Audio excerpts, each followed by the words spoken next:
یعنی آپ کہہ لیں کہ 4 گھنٹے پہلے انہوں نے عمران خان کی ایک آڈیو لیک کی ہے، اور 6 گھنٹے پہلے انہوں نے شہباز شریف کی ایک اور آڈیو لیک کی ہے۔ ہو سکتا ہے کوئی جوتے ووتے بھی پالش کرنے پڑیں، تو میں یہ چاہتا ہوں کہ ذرا سا ان کا گلا دبا دوں اور ان لوگوں کی ہلکی سی جان لے لوں۔ السلام علیکم، مرحبا، خدا مراول and welcome to my vlog. کیسے ہیں آپ سب؟ امید ہے سب خیریت سے ہوں گے۔ آج ہم 2-3 ٹاپکس پر بات کریں گے، لیکن سب سے پہلے ہم بات کریں گے ہیکر پر۔ میں کل سے کوشش کر رہا تھا کہ کچھ انفارمیشن میرے پاس آ جائے ہیکر کے بارے میں، تو الحمدللہ کافی معلومات آ گئی ہیں، اور اسی لیے آئی ہیں کہ ہیکر نے خود ہی کافی کچھ ایکسپوز کر دیا ہے۔ تو جو اویلیبل ہے آپ آن لائن سرچ کر سکتے ہیں اس کو۔ یعنی ہیکر نے اپنا ٹویٹر اکاؤنٹ، اپنا انسٹاگرام اکاؤنٹ، پھر اپنا یوٹیوب چینل، یہ سب کچھ ایکسپوز کر دیا ہے۔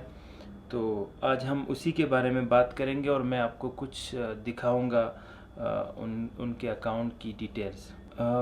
ہیکر کے ٹویٹر اکاؤنٹ کا نام ہے انڈی شیل، اور اس نے کہا ہے کہ this account will be deleted on 9/30، یعنی سپٹمبر 30، یعنی 30 تاریخ کو یہ اکاؤنٹ ختم ہو جائے گا۔ اب یہ وہ ختم کرے گا یا نہیں، یہ تو وقت ہی بتائے گا۔ اچھا، پھر اس نے کہا ہے کہ all audios will be released this Friday 9/30، یعنی اسی تاریخ کو یہ ساری آڈیوز بھی ریلیز کر دیں گے۔ یہاں پر وہ بہت ساری انفارمیشن بھی اس نے شیئر کی ہے، اور بہت ساری گفتگو بھی ہوئی ہے، ظاہر ہے اس پر پریشر ہوگا۔ تو یہ آپ دیکھیں، یہ انہوں نے کہا ہے the GOP is strongly advised to not continue the current policy of site tracking talks with sabotage operations through the IB۔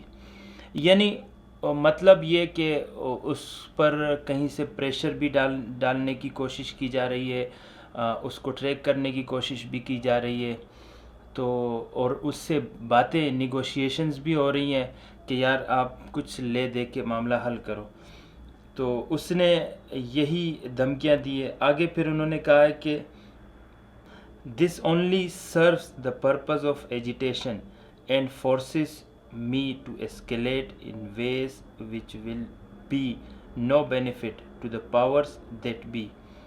یعنی یہ جو سب کچھ آپ کر رہے ہو، دھمکی دی ہے اس نے ایک طرح سے کہ یار یہ جو سب کچھ آپ لوگ کر رہے ہو، یہ اس معاملے کو اور ہی پیچیدہ بنائے گی، اور معاملہ اور خراب ہوگا۔ پھر آگے انہوں نے کہا ہے کہ it should be understood that warnings such as this will not be repeated، کہ یہ ساری چیزیں دہرائی نہیں جانی چاہیے، نہیں تو مسئلہ ہو جائے گا۔ باٹم لائن، یعنی سب سے لاسٹ لائن اس نے کہی ہے کہ if talks are to sustain they must be on my terms، یعنی اس نے کہا ہے کہ اگر آپ نے بات کرنی ہے تو میری کنڈیشنز پہ بات کرو، کیونکہ ظاہر ہے بال اب اسی کی کورٹ میں، تو ظاہر ہے وہ اپنے ہی کنڈیشنز پہ بات کرے گا۔ I have full faith that Mr. Tariq Fatimi will deliver on his assurance۔ Tariq فاطمی شاید بیچ میں نیگوشیٹر ہوں گے یا ان سے بات کر رہے ہوں گے، ایسا کچھ ہوگا۔ اینی ویز اپنے پیج پہ انہوں نے بہت ساری انفارمیشن اور بھی شیئر کی ہے، یعنی وہ چیزیں یہاں پر بھی انہوں نے شیئر کی تھی، اور اپنے یوٹیوب چینل پہ بھی شیئر کی تھی۔ یہ میں آپ کو دکھاتا ہوں، دیکھیں آپ، یہ ان کا یوٹیوب چینل ہے۔ ابھی تقریباً آپ کے لیے میں اس کو اپڈیٹ کر دیتا ہوں۔ یعنی آپ کہہ لیں کہ 4 گھنٹے پہلے انہوں نے عمران خان کی ایک آڈیو لیک کی ہے، اور 6 گھنٹے پہلے انہوں نے شہباز شریف کی ایک اور آڈیو لیک کی ہے۔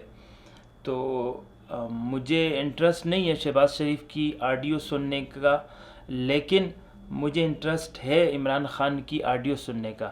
مجھے پتہ ہے شہباز شریف کی آڈیو میں کیا ہوگا، وہی چیزیں ہوگی جو پہلے وہ کرتا رہا ہے، اور وہ جو اس کا مائنڈ سے۔ عمران خان کی آڈیو میرے لیے امپورٹنٹ ہے، اس پر ہم بات کرتے ہیں۔ جو ابھی انہوں نے عمران خان کی آڈیو لیک کی ہے، اس میں جو عمران خان کہہ رہے ہیں، میں اس کا سینٹرل آئیڈیا آپ کو بتا دیتا ہوں کہ وہ کیا کہہ رہے ہیں عمران خان، لیکن اس سے پہلے میں آپ کو کچھ چیزیں امپورٹنٹ بتا دیتا ہوں جو میرے ذہن میں ہے۔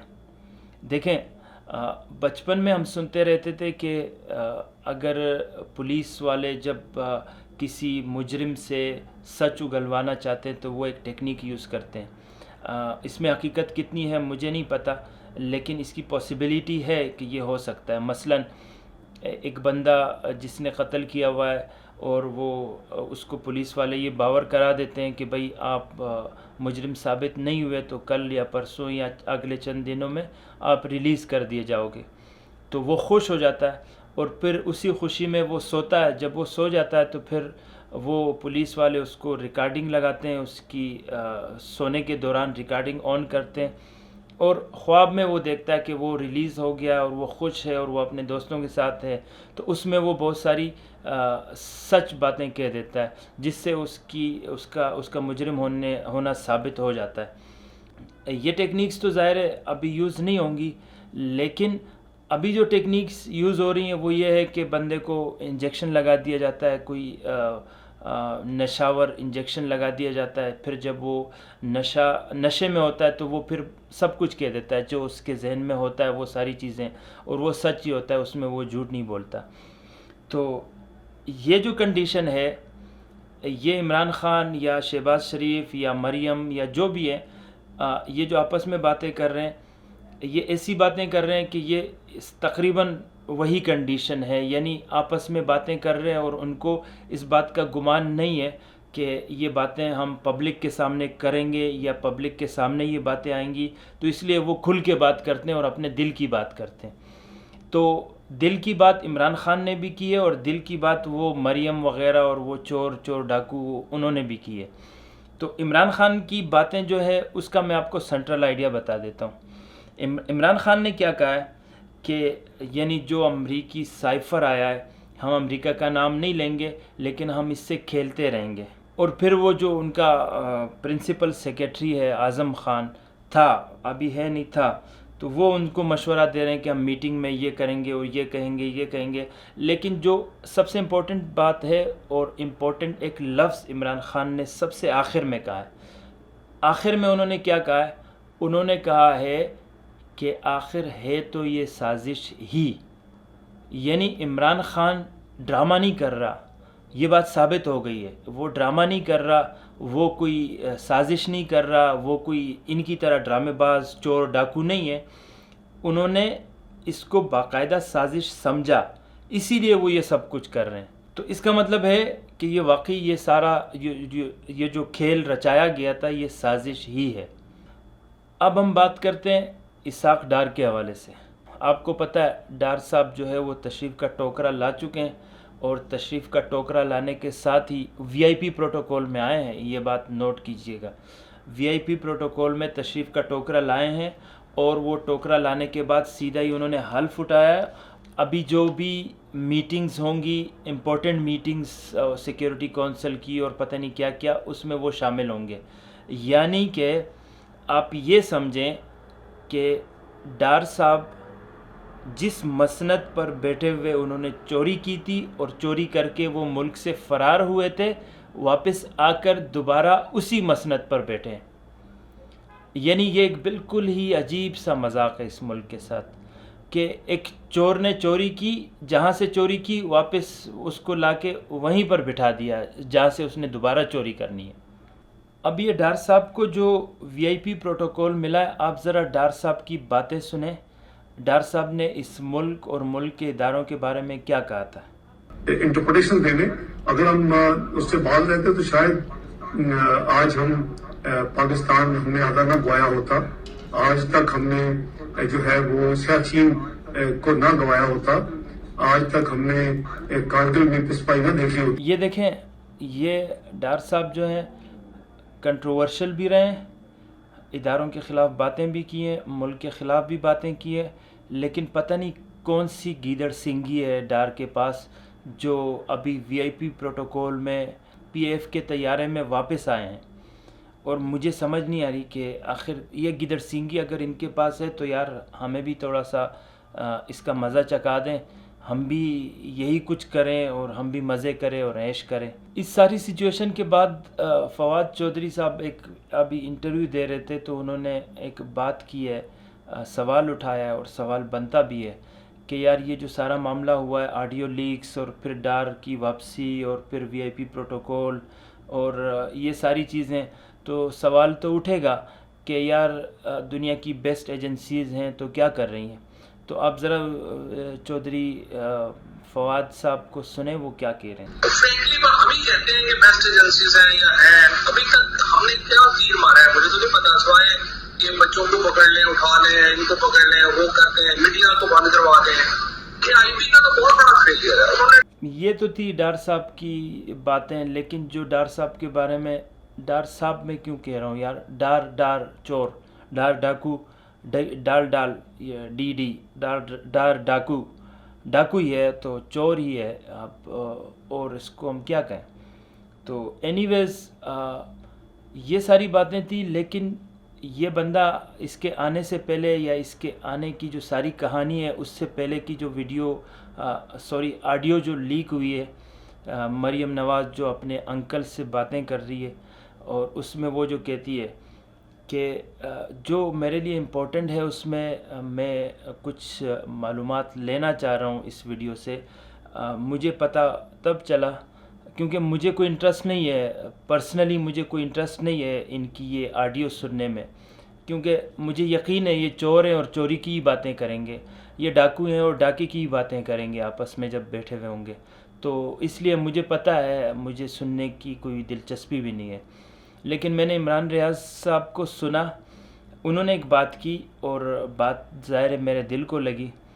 انہوں نے کہا کہ یہ جب آپس میں باتیں کر رہے ہیں، یہ مریم نواز اور شہباز شریف، تو آپس میں ایک بات کر رہے ہیں کہ ہم نے اسحاق ڈار کو لانا ہے. تو اسحاق ڈار کو لانے کے لیے ہم نے کیا کرنا ہے، دو باتیں انہوں نے کہی ہیں. ایک بات انہوں نے یہ کہی ہے کہ یا تو ہمیں جج کے خلاف، جج کوئی شبیر صاحب ہیں، جج کے خلاف رپورٹ بنانی پڑے گی، یا پھر اس کی منتیں کرنی پڑیں گی، یعنی اس کو منانا پڑے گا. اب یہ دو باتیں ہیں، ان دونوں باتوں میں سے کوئی ایک کام ہوا ہے کیونکہ ڈار تو آ گیا. اب ہمیں جاننا یہ ہے کہ رپورٹ بنائی گئی ہے جج کے خلاف یا پھر منتیں کی گئی ہیں یا کرنا پڑی ہیں ان کو. تو یہ ہمیں جاننا ہے، اس میں ہمیں تجسس ہے، مجھے پرسنلی تجسس ہے. کیونکہ یار مزے آ گئے. اس طرح تو بہت سارے کام بندہ کر سکتا ہے. مثال کے طور پر مجھے کچھ لوگ بہت برے لگتے ہیں، تو میں یہ چاہتا ہوں کہ ذرا سا ان کا گلا دبا دوں اور ان لوگوں کی ہلکی سی جان لے لوں. تو اس کے لیے بھی مجھے چاہیے کہ یار میں جج کے خلاف کچھ رپورٹ بناؤں یا جج کے جا کے پاؤں پکڑوں کہ یار تم نے مجھے کچھ کہنا نہیں ہے، لیکن میں نے ذرا سا بس یہ کچھ کر دینا ہے، گلا دبا دینا ہے 2-3 بندوں کا، 3-4 بندوں کا. تو آپ نے مہربانی کرنی ہے، تو مجھے کچھ نہیں کہنا ہے. تو اب مجھے یہ جاننا ہے کہ میں رپورٹ بناؤں جج کے خلاف یا پھر میں اس کی منتیں ترلے کروں. اور اگر ذرا سا ڈیمو مل جاتا تو بڑی نوازش ہوگی مریم صاحبہ. تو میں ان سے گزارش کروں گا کہ تھوڑا سا ہمیں ڈیمو دے دیں تاکہ ہمیں یہ کام کرنے میں آسانی ہو. اس کے بعد پھر میں دوسرے معاملے کے لیے بھی میں ذرا یا رپورٹ بنانا چاہوں گا اور یا پھر جج صاحب کے پاؤں پڑنا چاہوں گا. ایک معاملہ یہ ہے کہ وہ ذرا سا مجھے کیا کرنا ہے کہ تھوڑا سا مجھے یہ پاکستان کی ساری زمینیں ہیں نا، یہ اپنے نام کروانی ہے. اور میرا مقصد نہیں کہ میں تو یعنی نیکی کے لیے کرنا چاہ رہا ہوں، اس لیے کرنا چاہ رہا ہوں کہ دیکھیں آپ کو پتہ ہے لوگوں کے گھر سارے سیلاب میں بہہ گئے ہیں. تو اگر مجھے یہ ساری زمینیں پاکستان کی مل جائیں گی تو میں ایک چھوٹی سی، صرف پاکستان میں، پورے پاکستان میں ایک چھوٹی سی ہاؤسنگ سوسائٹی بناؤں گا. تو ہاؤسنگ سوسائٹی بنا کے پھر غریبوں کو 5-5 لاکھ روپے کا ایک گھر دوں گا. تو ظاہر ہے یہ تو نیکی کا کام ہے، تو سارے غریبوں کا بھلا ہوگا. اور آپ کو پتہ ہے سب سے زیادہ غریب تو میں ہوں، تو جو سب سے زیادہ غریب ہے تو اس کو زیادہ 5-5 لاکھ روپے والے گھر ملیں گے. تو پہلے تو میں اپنے لیے 5-5 لاکھ روپے والے بہت سارے گھر لوں گا، اس کے بعد غریبوں میں بہت سارے 5-5 لاکھ والے گھر بانٹوں گا. تو میری درخواست ہے کہ پلیز پلیز پلیز آپ مجھے یا تو تھوڑا سا ڈیمو دکھا دیں کہ یہ رپورٹ کس طرح بنتی ہے، یا پھر مجھے یہ منتیں ترلے کرنے کا طریقہ بتا دیں کہ اس کے پاؤں کس طرح پڑنے ہیں، اس کی منتیں کس طرح کرنی ہے، یا ہو سکتا ہے کوئی جوتے ووتے بھی پالش کرنے پڑیں تو میں کر لوں گا، مشکل نہیں ہے یار. اگر پاکستان کی زمین مجھے ملتی ہے ساری میرے نام ہوتی ہے تو اٹس اوکے، چلے گا. تو مجھے بس صرف یہ جاننا ہے. تو یہ تھی آج تک کی کہانی. ملتے ہیں انشاءاللہ اگلی کسی ویڈیو میں. تب تک کے لیے اللہ حافظ. السلام علیکم ورحمۃ اللہ.